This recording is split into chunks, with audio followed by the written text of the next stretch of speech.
Est-ce que tu te rappelles du chef du kidnapping de 6ix9ine? Ça remonte à très loin quand même. Anthony Arvelinson.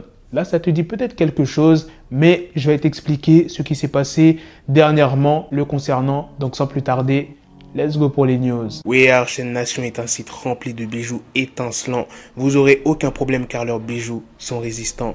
Je vous laisse admirer par vous-même leurs nombreux bijoux. Pour toute question ou demande, ils seront à votre écoute. Et pour 2 produits à acheter, le 3e est offert sur l'ensemble du site. N'oubliez pas que vous avez la possibilité de payer en plusieurs fois grâce à PayPal ou Klarna avec le code promo Blackie. Ça fait quelques mois qu'il est sorti de prison, mais il va y retourner. Il a été inculpé cette fois-ci pour des chefs d'accusation de contrebande pendant qu'il était en prison. Je m'explique. Pendant qu'il était derrière les barreaux de la prison du Metropolitan Correctional Center, Anthony Arvelinson introduisait illicitement et secrètement des substances contrôlées. Il commercialisait de l'alcool, des téléphones portables, de la cigarette et de nombreux autres articles. C'était entre octobre 2019 à janvier 2021. Et selon les autorités, Anthony avait des complices parmi les forces de l'ordre de l'établissement pénitentiaire. Cette histoire, elle est allée tellement loin qu'il y a le directeur adjoint du FBI qui s'est exprimé. Il dit: les agents fédéraux chargés de l'application des lois prêtent serment de défendre les lois des États-Unis et de protéger leurs citoyens.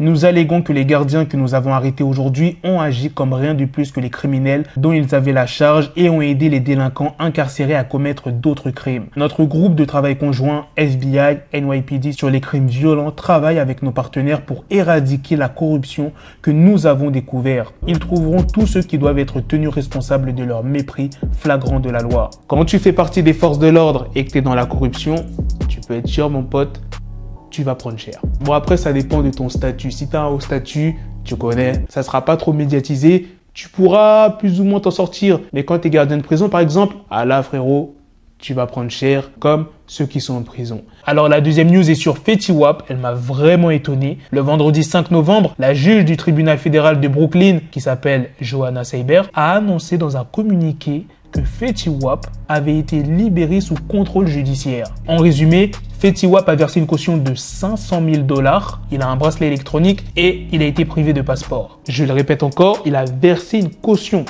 de 500 000 $. Ça ne veut pas dire qu'il est totalement libre. Faut pas croire qu'il va s'en sortir comme ça, il a des charges de ouf. Si tu as regardé ma vidéo où j'explique pour quelle raison il a été arrêté, tu comprendras que il va pas être libre comme ça. Voilà les gars, c'est la fin de cette news. C'est aussi la fin de cette vidéo. Dites-moi dans les commentaires qu'est-ce que vous en pensez des 2 news. La news sur 6ix9ine, la news sur Fetty Wap. Ouais, j'ai d'autres vêtements parce que j'ai rajouté cette news en plus. Sur ce, on se donne rendez-vous très prochainement pour d'autres vidéos news. Prenez soin de vous la famille. Peace.